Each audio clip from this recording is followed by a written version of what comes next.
Bonjour tout le monde. Aujourd'hui, nous avons travaillé Pranava Pranayama. Donc le pranayama qui utilise le pranava, Om, le mantra des mantras en Inde. Donc on a d'abord travaillé, on a fait une petite révision en fait de l'ensemble de notre respiration par section. Donc on a d'abord travaillé sur le bas des poumons en faisant le son A, en utilisant le Chin Mudra. Puis on a travaillé sur le milieu des poumons avec le son OU et en faisant le Chin Maya Mudra. Et après on a fait le son avec le haut des poumons et en utilisant Adi Mudra. Et ensuite, en fait, on a mis donc les trois ensemble.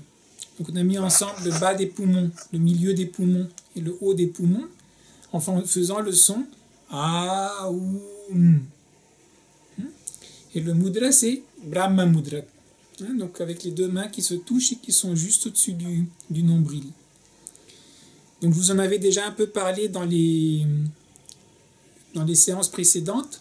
Om pour les hindous, c'est le mantra le plus sacré, qui contient tout. Il émerge du silence avec le son A. A, c'est la création. Puis vous avez le son OU qui maintient. Puis vous avez le son qui ferme. Donc en fait, dans Om, vous avez tout le processus de la création. Il n'y a rien, puis hop, il y a la création, puis ça soutient, puis ça ferme. Et ça revient au silence. Et bien sûr, pendant que vous êtes en train d'avoir le A ou vous avez toujours le silence sous-jacent aussi qui est là. J'ai fait une vidéo que vous pouvez trouver aussi sur YouTube sur le panthéon hindou avec les différentes déités. Et là, vous allez trouver en fait le lien avec les Trimurti, les trois dieux très importants en Inde qui sont Brahma, Vishnu et Shiva. Brahma qui est celui qui crée, Vishnu qui est celui qui maintient, et Shiva qui est celui qui, on veut dire, clôture, qui termine. Donc, la pratique, vous voyez aussi, donc on a travaillé bas des poumons, milieu des poumons, haut des poumons. Vous voyez aussi comment ça nous lie, en fait, l'ensemble de notre corps.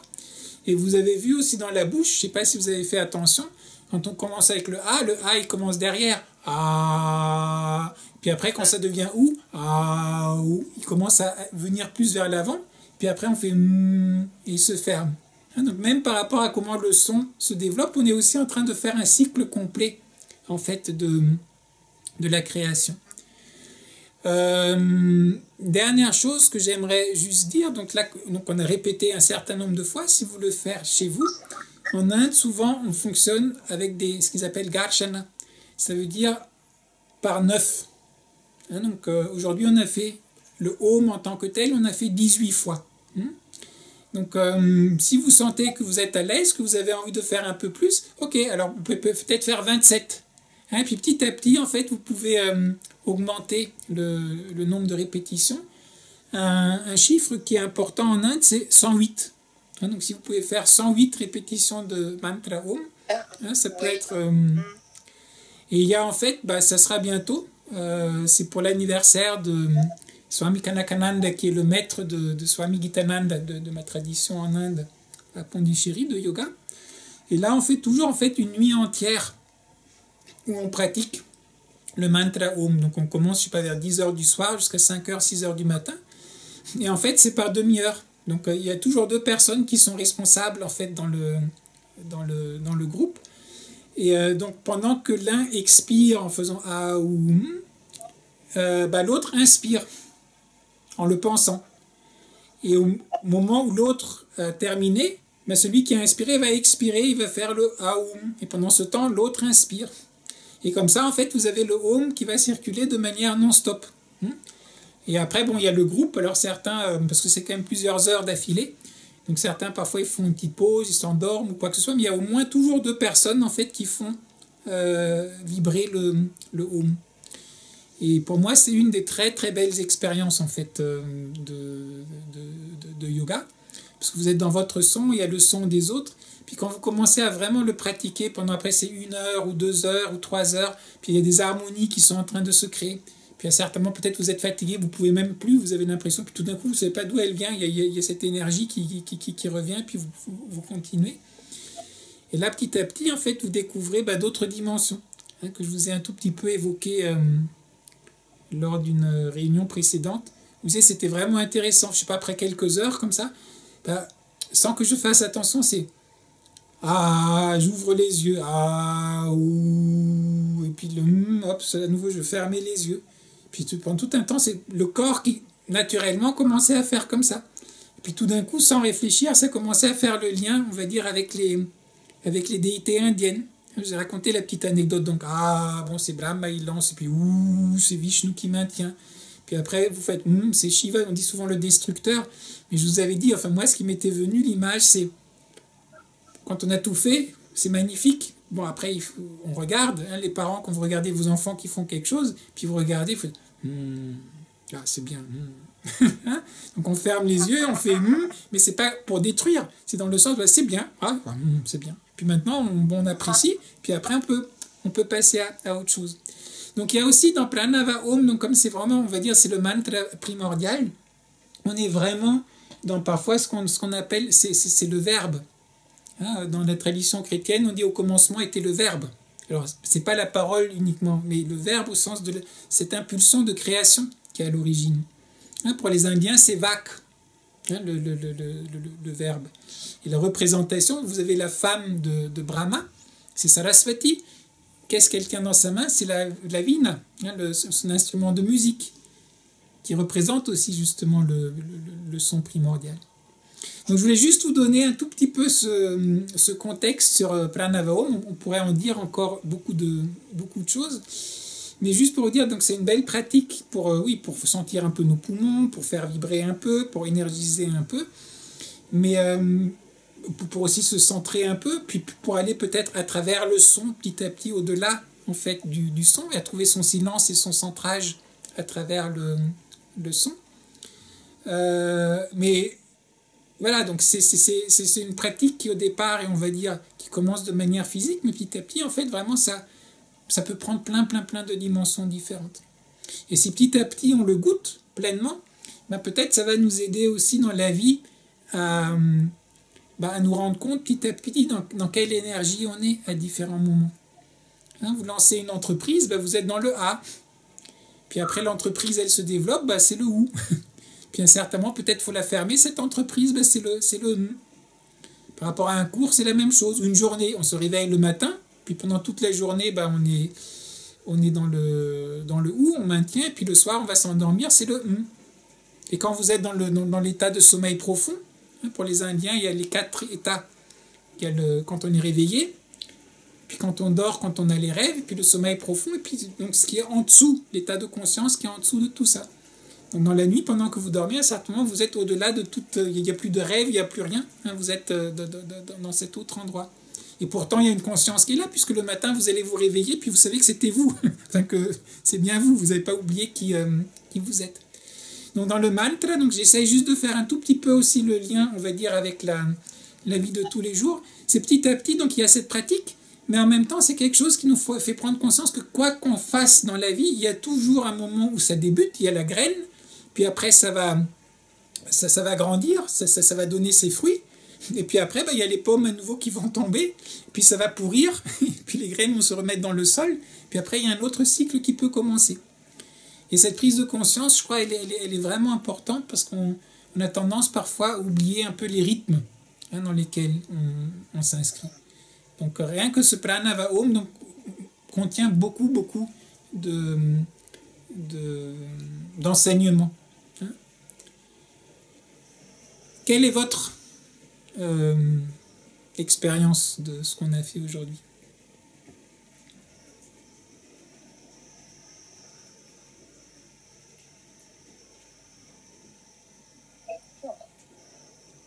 Moi, j'ai essayé cette semaine tous les matins le AO.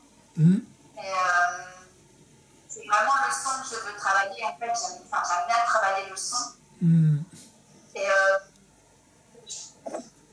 en fait, au début, je me faisais mais vraiment tout doucement, voilà, parce qu'en plus, c'est le matin à 6h ou 7h, donc c'est Myriam qui habite juste en haut, donc je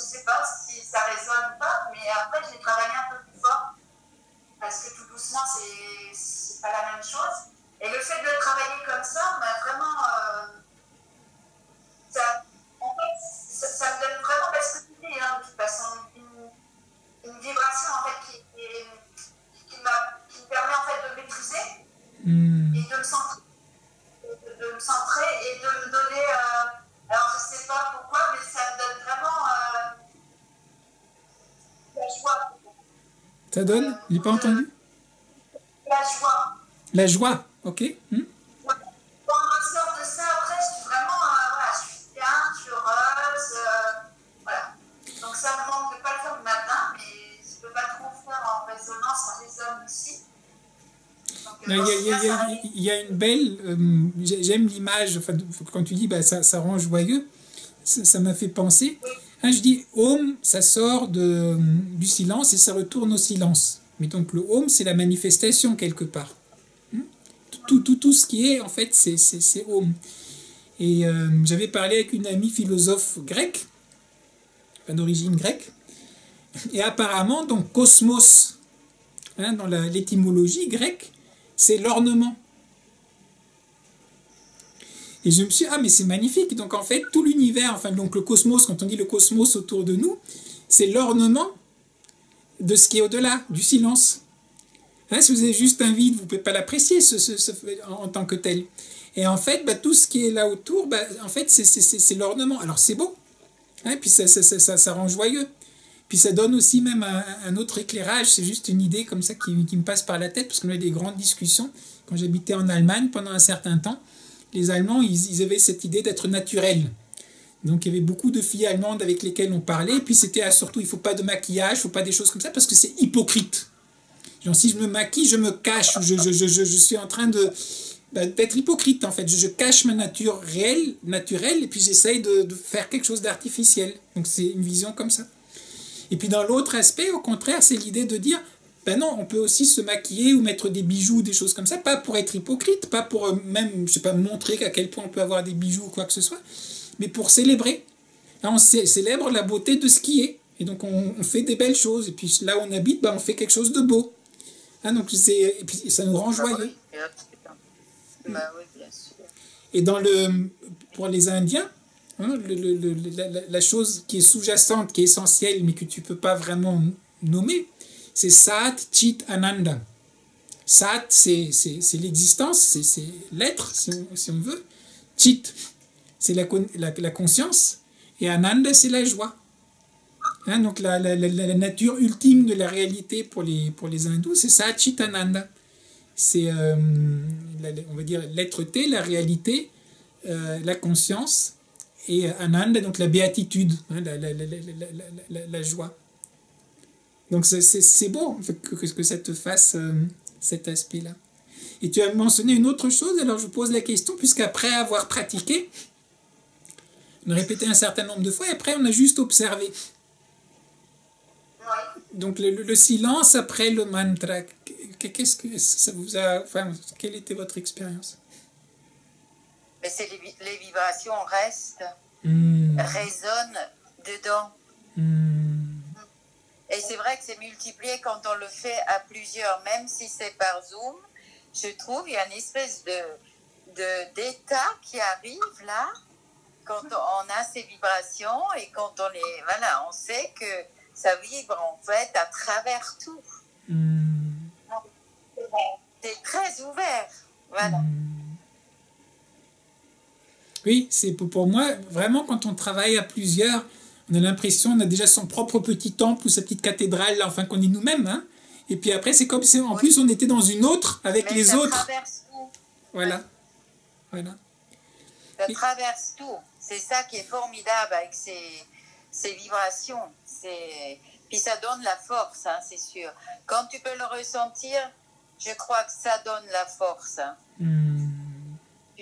La force de l'énergie, je veux dire. Ouais. Et parce que tu parles de l'énergie, vous l'avez aussi un peu senti quand on a fait les sons au départ avec Sparsha Mudra, donc en touchant. Est-ce que vous sentez comment vos mains sont énergisées?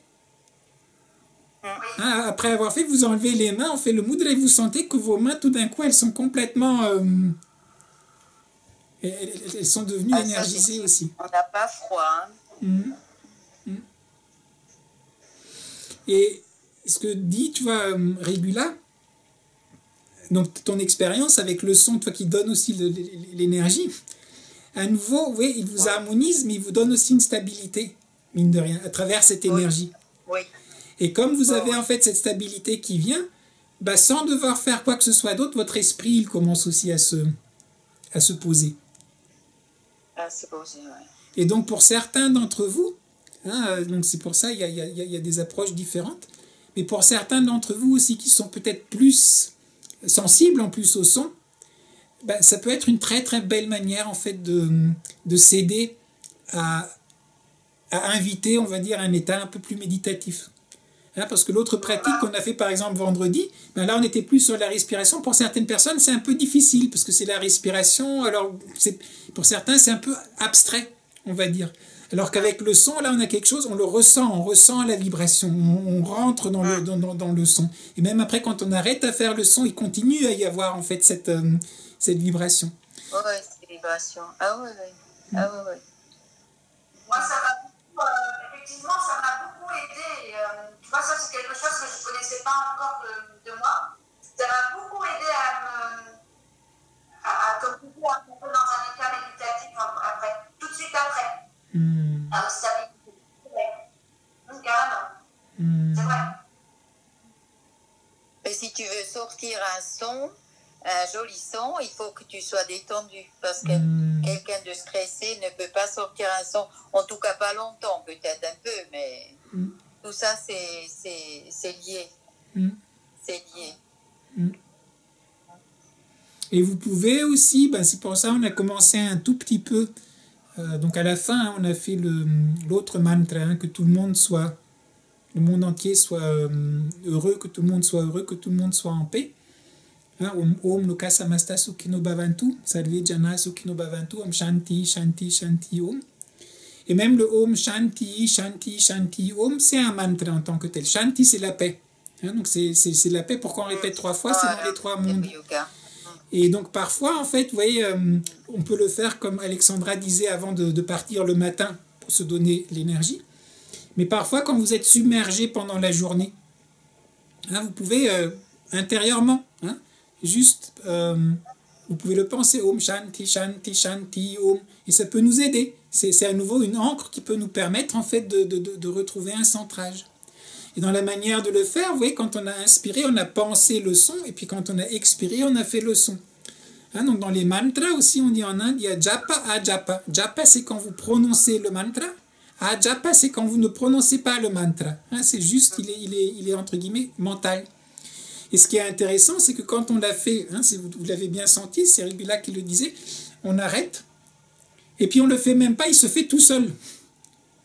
Hein, il continue encore à ah oui, c'est magique. Voilà. Et donc, quand vous commencez à prendre ce goût, donc à chaque fois, il faut le goûter, puis vous savez que ça existe. Ben donc, à certains moments, par exemple, quand vraiment vous avez un moment où voilà, vous perdez un peu votre équilibre, hein, vous avez peur, vous êtes stressé, ou c'est l'énergie qui vous manque un peu, ben vous pouvez aussi utiliser le mantra, hein, pour à nouveau vous reconnecter.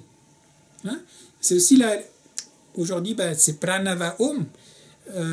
Donc on l'a fait par rapport au pranayama, mais vous avez remarqué que dans le mantra aussi, il y a Om au début, il y a Om à la fin.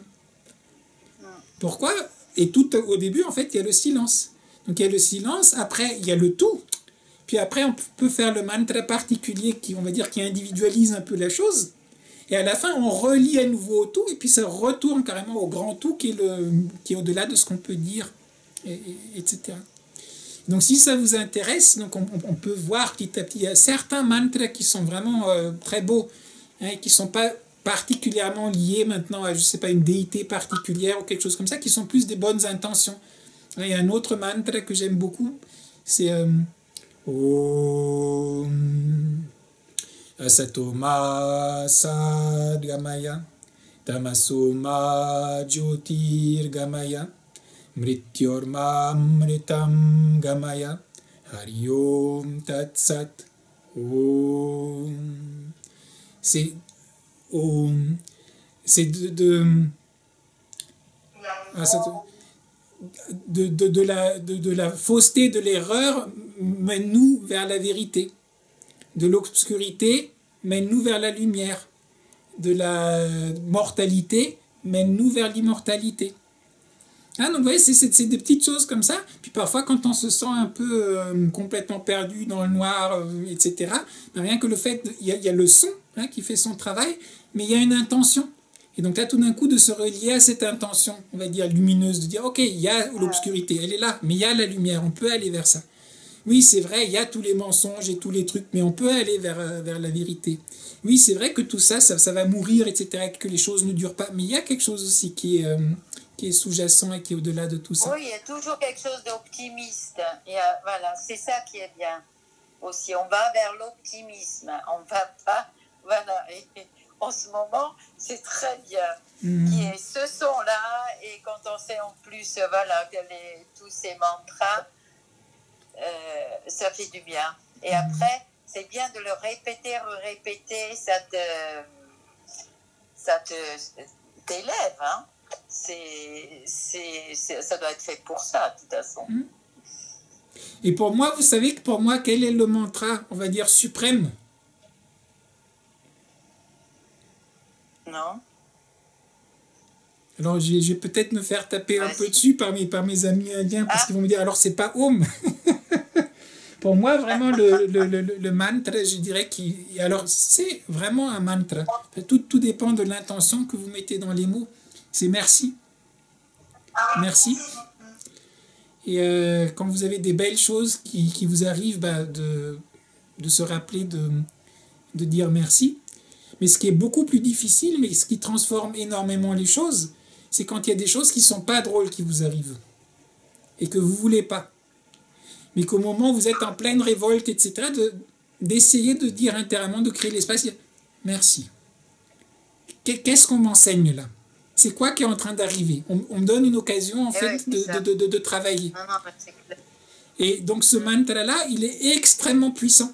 Parce qu'il peut vous aider petit à petit. Parfois, c'est très difficile. Il vous arrive certaines choses, on dit, mais non, je ne vais pas dire merci. Enfin, c'est pas possible.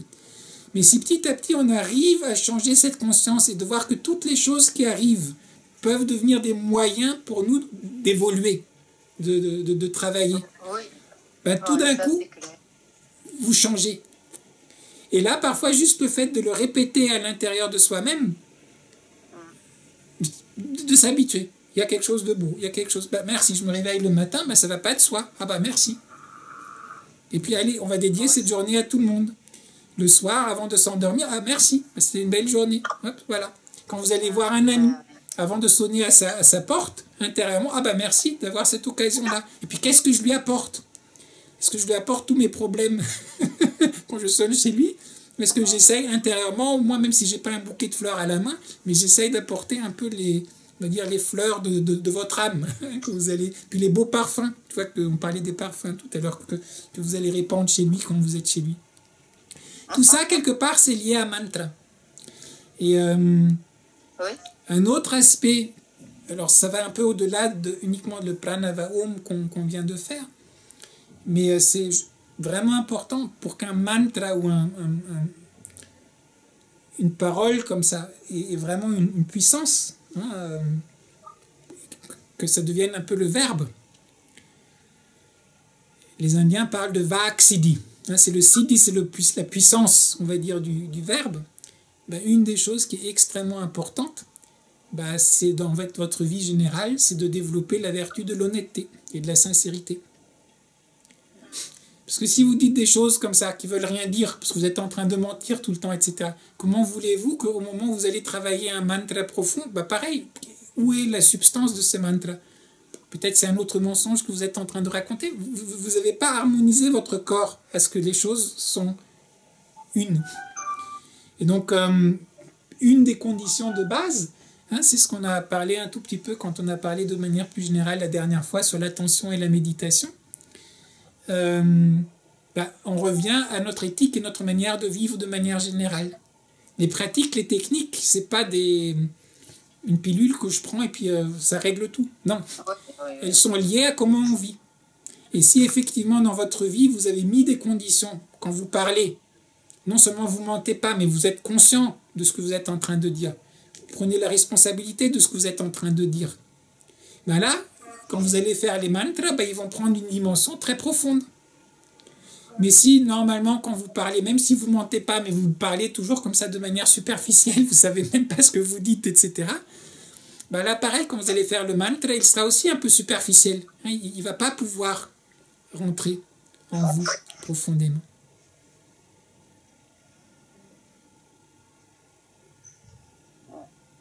C'est pour ça aussi que c'est important de toujours faire, un peu comme Monica disait la dernière fois quand elle pratique le tai chi, et c'est vrai d'ailleurs, c'est de toujours pratiquer avec amour tout ce qu'on peut faire. Quand on dit merci, quand on pratique un mantra, ou quand on récite un mantra, méditation, peu importe la pratique qu'on va exercer, c'est toujours de le faire avec amour. Ça sort de cœur, en fait.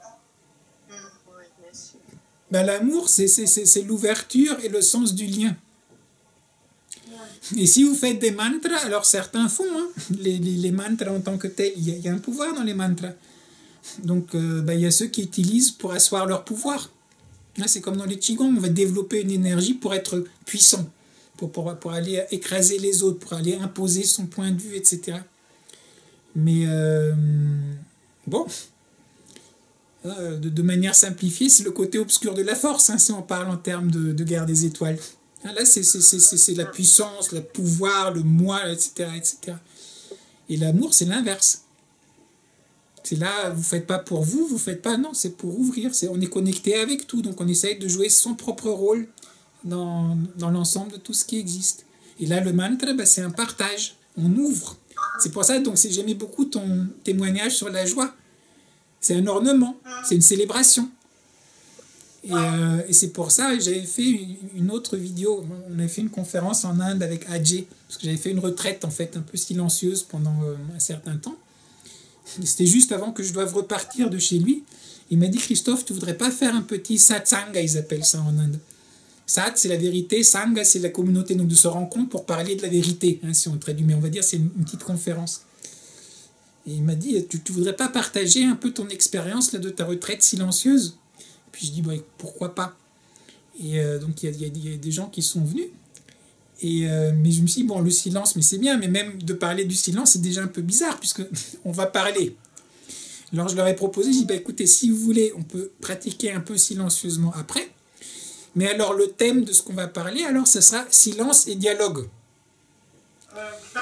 Et là, en fait, vous voyez, quand petit à petit votre état d'esprit, vous commencez à être lié aussi à ce silence sous-jacent, les paroles que vous prononcez d'une certaine manière, c'est des paroles silencieuses.